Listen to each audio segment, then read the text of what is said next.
Halo, apa kabar sahabat semua? Semoga selalu sehat dan bahagia. Video ini adalah lanjutan perjalanan ketika saya menggunakan pesawat Etihad dari Jakarta menuju ke Abu Dhabi. Tapi tujuan saya tentu bukan ke Abu Dhabi. Tujuan saya adalah ke Turki. Nah, di Abu Dhabi ini saya hanya transit, teman-teman.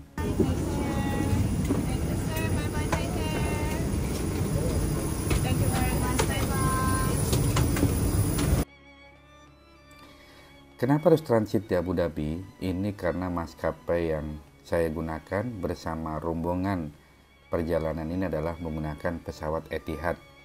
Kita tahu Etihad ini markasnya adalah di Bandara Abu Dhabi.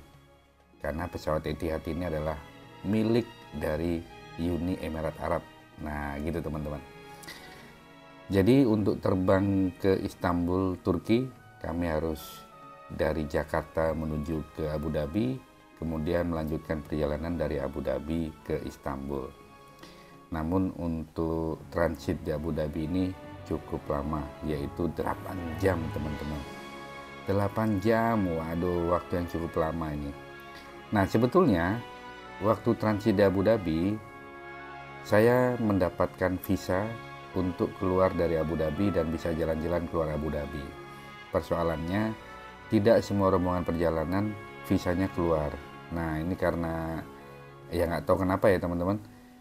Dari 30 orang rombongan hanya 11 orang yang visanya keluar. Sehingga karena saya diminta menjadi tour leader ya, tour leader di Sultanah Nafisah Mandiri ya, PT Sultanah Nafisah Mandiri atau Sultanah Tour Service, mau tidak mau ya saya mengikuti rombongan terbanyak. Jadi saya nggak jadi keluar dari Bandara Abu Dhabi, saya tetap membersamai rombongan untuk tetap bertahan di dalam Bandara Abu Dhabi. Ya nggak enak aja gitu ya, masa jadi tour leader kemudian keluar sendiri, senang-senang sendiri, wah itu kayaknya nggak banget deh ya. Nah jadi teman-teman, kali ini saya membawa rombongan dari para pengusaha British Propolis ya. Mungkin teman-teman ada yang pernah dengar British Propolis, ya produk kesehatan ya teman-teman. Nah mereka ini adalah para pengusaha British Propolis yang mungkin penjualannya mencapai target, sehingga mereka mendapatkan bonus perjalanan ke Turki. Nah perjalanan itu kemudian dipercayakan ke kami PT Sultan Nafisah Mandiri. Oke, yuk mari.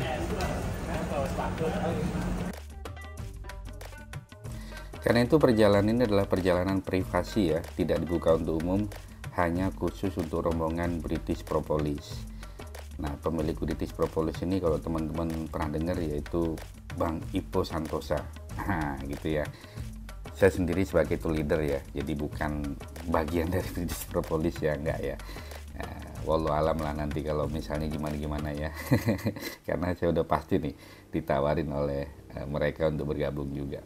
Tapi yang jelas rombongan ini seru banget ya, karena mereka adalah para pengusaha-pengusaha keren ya. Mereka yang sangat hebat dalam reseller ya, atau penjualan langsung ya, direct selling. Mereka sangat ahli dan direct selling. Jadi selama perjalanan ini saya banyak sekali mendapatkan ilmu-ilmu yang bermanfaat dari mereka. Oke teman-teman, kita kembali ke Bandara Abu Dhabi. Jadi kalau teman-teman transit di Bandara Abu Dhabi, perhatikan ada dua warna utama. Kalau teman-teman keluar dari Bandara Abu Dhabi, maka ikuti rambu-rambu berwarna biru. Sementara kalau kita transit, ikuti rambu-rambu berwarna kuning. Tuh, inget-inget ya. Jadi kalau transit, ikuti rambu warna kuning. Sementara kalau kita mau keluar dari bandara ini, atau tujuannya memang di Abu Dhabi, ikuti rambu berwarna biru. Nah, itu tandanya tuh, gampang banget. Sebelum kita transit ya teman-teman, seperti biasa kita harus menjalani pemeriksaan. Karena tadi pemeriksaan maka tidak boleh direkam ya teman-teman. Nah lihat ada warna kuning, itu artinya jalur-jalur transit. Dan kemudian ada warna biru tuh, itu artinya kita keluar. Nah untuk memastikan, saya harus bertanya ke meja transfer ini atau meja transit ya. Walaupun sudah dapat 2 boarding pass dan sudah ketahuan di gate berapa, tapi kembali saya memastikan tidak ada salahnya ya sebagai tour leader memastikan penerbangan kami di gate berapa. Oke, saya tanya dulu ya teman-teman. Ya, setelah bertanya ternyata tidak ada perubahan. Penerbangan dari Abu Dhabi menuju ke Istanbul, Turki, kami di gate 48. Nah, karena transitnya masih cukup lama, ya nggak ada salahnya ya kita ubek-ubek dulu Bandara Abu Dhabi. Kita jalan-jalan dulu, keliling-keliling ya, around-around, pusing-pusing kalau orang Malaysia bilang, pusing-pusing Bandara Malaysia. Oh, kok Bandara Malaysia itu kan gara-gara pusing-pusing.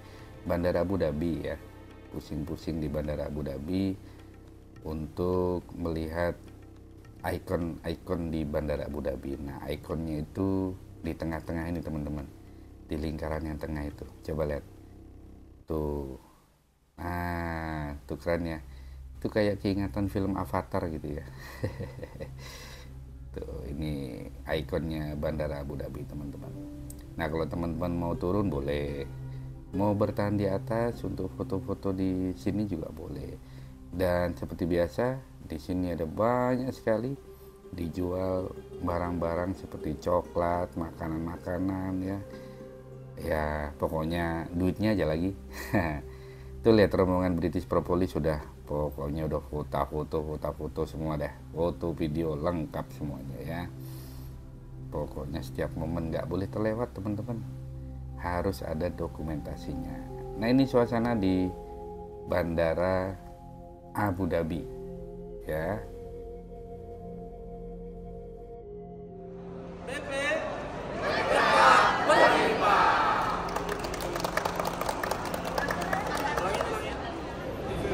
Ya teman-teman, saat ini saya sedang berada di Bandara Abu Dhabi ya untuk transit sebelum melanjutkan penerbangan lagi ke Istanbul, Turki.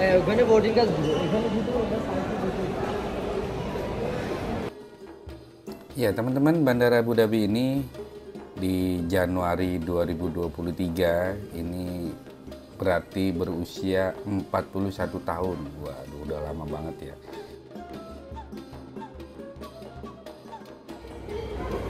Jadi buat teman-teman yang terbang melalui Bandara Abu Dhabi, pastikan gate penerbangannya kalau transit ya, karena di sini ada gate penerbangan sampai 61 ya. Jadi perhatikan jangan sampai nanti salah. Dan kalau mau lebih aman bisa konfirmasi ke transfer service ya. Nah, transfer service adanya di sebelah sana. Nah, itu ada transfer service. Oke, kita ke gate 48 teman-teman. Oke, sambil melanjutkan perjalanan menuju ke gate 48, saya coba kulik-kulik nih. Bandara Abu Dhabi ini ternyata memang betul-betul menjadi tuan rumah bagi maskapai Etihad. Ya, walaupun maskapai lain juga. Sementara kalau Emirat itu di Dubai teman-teman. Padahal sama-sama di Uni Emirat Arab ya. Jadi Uni Emirat Arab ini punya dua maskapai besar, yaitu Emirates dan Etihad. Wah, sama-sama huruf E depannya. Kayak Endro gitu ya. Narsis amat bang. Ampun. Enggak ya, bercanda teman-teman ya. Nah, oke teman-teman. Di samping Bandara Dubai yang memang internasional dan sangat besar, Bandara Abu Dhabi ini juga saat ini menjadi penghubung penerbangan internasional yang luar biasa ya teman-teman. Jadi bandara ini dibangun pada tahun 1974 dan ini merupakan tanggapan dari Uni Emirat Arab yang berharap negara ini betul-betul semakin maju. Jadi bandara ini konstruksinya berlangsung antara 79 dan 82. Kemudian bandara ini membuka pintunya pada hari kedua di tahun tersebut. Bandara Uni Emirat Arab ini ya, Bandara Abu Dhabi ini dimulai sebagai bandara kecil yang terdiri dari landasan pacu tunggal, terminal utama setengah lingkaran dan terminal satelit melingkar untuk keberangkatan. Nah, waktu itu nggak ada maskapai nasional teman-teman.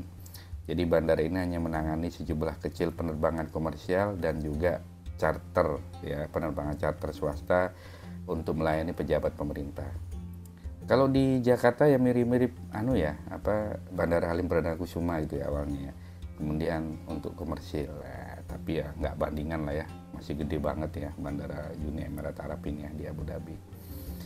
Jadi Bandara Abu Dhabi ini teman-teman berkembang pesat dalam beberapa dekade terakhir, karena memang bandara ini akhirnya betul-betul mencoba menghubungkan dunia. Dari Uni Emirat Arab bisa menghubungkan dunia.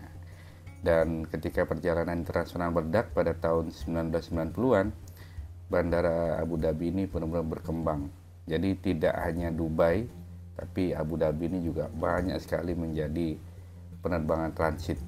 Jadi kalau Dubai udah penuh, bisa lari ke Uni Emirat Arabnya ini di Abu Dhabi, teman-teman. Jadi memang Bandara Abu Dhabi ini betul-betul menjadi markas setelah munculnya Etihad. Jadi Etihad ini mulai muncul 2003, sengaja dibuat untuk bersaing dengan rivalnya yaitu Emirat. Pokoknya sama-sama membawa bendera Uni Emirat Arab ya. Disusul dengan pembangunan runway pada 2008 dan Terminal 3 pada 2009, era baru bandara ini akhirnya betul-betul luar biasa, karena bandara ini teman-teman bisa menampung 12 juta penumpang di 3 terminal. Luar biasa ya, banyak banget. Jadi masuk bandara ini tuh nggak kayak bandara gitu, kita kayak di mall gitu. Coba lihat, banyak sekali restoran ya, terus makanan, minuman, barang-barang branded, tas, sepatu, baju, apa aja ada teman-teman. Pokoknya keren banget.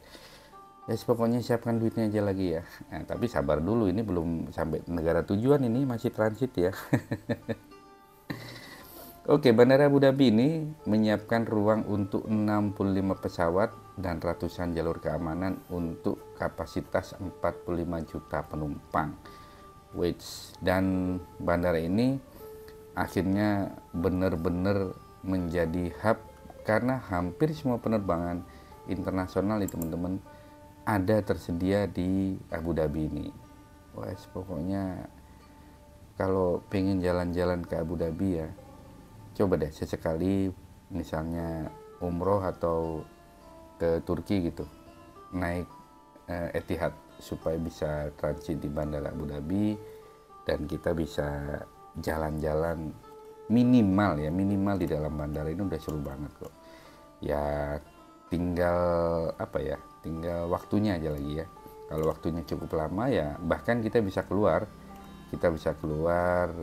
ke Abu Dhabi, dan bahkan bisa ke Dubai ya, karena jarak Abu Dhabi ke Dubai juga nggak jauh kok, sekitar ya 2 jam perjalanan juga udah nyampe. Jadi kalau sebetulnya kayak saya transit 8 jam ini cukup sebetulnya, cuman karena itu tadi tidak semua rombongan dapatkan visa untuk keluar, jadi ya nggak jadi deh. Jadi memang teman-teman untuk di keluar Bandara Abu Dhabi ini harus ada visa. Beda dengan Turki, sudah bebas visa. Khusus di Uni Emirat Arab ini kita masih harus pakai visa ya teman-teman. Ya mudah-mudahan kapan-kapan Bandara Abu Dhabi ini sudah ada kerjasama ya Uni Emirat Arab dengan Indonesia, sehingga nggak perlu lagi itu ya pakai visa.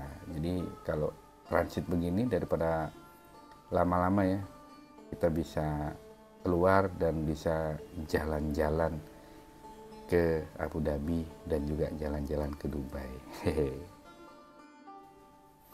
Nah teman-teman bisa lihat ya, untuk menuju gate 48 ya masih jauh banget ini. Jadi ya enggak apa-apa lah sambil jalan-jalan, lihat-lihat gitu. Dan memang terasa banget ya kita berada di luar negeri ya. Karena banyak sekali orang dari negara-negara lain yang transit di bandara ini. Nah, supaya tidak capek jalan kaki, teman-teman boleh memanfaatkan travelator ini ya. Paling tidak bisa ya menghemat sedikit tenaga gitu ya, ketimbang jalan kaki. Tapi kalau kuat ya monggo jalan kaki saja ya, lebih sehat. Nah teman-teman, dari data di Bandara Abu Dhabi ya, untuk tahun 2002 lalu, selama periode ini lalu lintas penumpang ini melayani 4,7 juta penumpang. Which ya, ini naiknya ngeri loh teman-teman. naiknya 250% dibandingkan tahun yang sama, dibandingkan periode yang sama ya, tahun lalu 2021. Jadi semenjak pandemi sudah mulai berkurang, mulai longgar, Bandara Abu Dhabi ini juga mulai banyak didatangi oleh penumpang. Nah, 5 bandara melaporkan ada 10 juta penumpang pada 30 September yang setara dengan lalu lintas penumpang pada 2020 dan 2021 digabungkan. Jadi Bandara Abu Dhabi ini berharap menutup tahun 2022 dengan kelebihan 15 juta penumpang. Ya, sepertinya tercapai ya. Ini soalnya data di kuartal 3 di 2022. Oke, teman-teman, masih dari data statistik di Bandara Abu Dhabi ini, teman-teman, ternyata ada peningkatan signifikan ya. Dan 5 negara teratas yang melintasi Bandara Abu Dhabi ini, yang pertama adalah India ya, kemudian yang kedua Inggris, ketiga Pakistan, kemudian Arab Saudi, dan terakhir Mesir. Nah, ini 5 negara ya. Kemudian tujuan tersibuk yang dilayani yaitu London, Mumbai, Delhi India ya, Kairo Mesir, dan juga Bandara Internasional Kochi. Oke teman-teman, kami masih jalan kaki menuju ke gate 48. Jadi gate 48 ini lokasinya kalau di bandara ini sebetulnya di Terminal 3. Dan kalau tadi kita selalu jalan di atas ya, istilahnya di lantai atas, di gate 48 ini ternyata lokasinya di bawah ya, di lantai dasar. Nah, bisa dilihat ya, ini kita udah sampai, tinggal putar arah ya, putar balik, kita masuk ke gate 48. Nah, di sini kami harus menunggu lagi selama hampir 8 jam. Ya sudahlah, cari tempat untuk tidur ya. Oh ya, yang paling penting, karena kami tujuannya adalah ke Istanbul, Turki, dan masih di musim dingin, maka di bandara ini kesempatan mandi ya, kemudian menggunakan pakaian untuk musim dingin, supaya begitu sampai di Istanbul, Turki, kami tidak kedinginan. Nah gitu teman-teman ya. Ini kan masih pakai baju biasa nih, kami ini masih jaket biasa gitu ya, belum pakai long john. Nah, karena kita tujuannya adalah ke Turki musim dingin, maka kami harus pakai long john. Demikian video kali ini, mudah-mudahan bermanfaat. Sampai jumpa, salam sehat dan bahagia.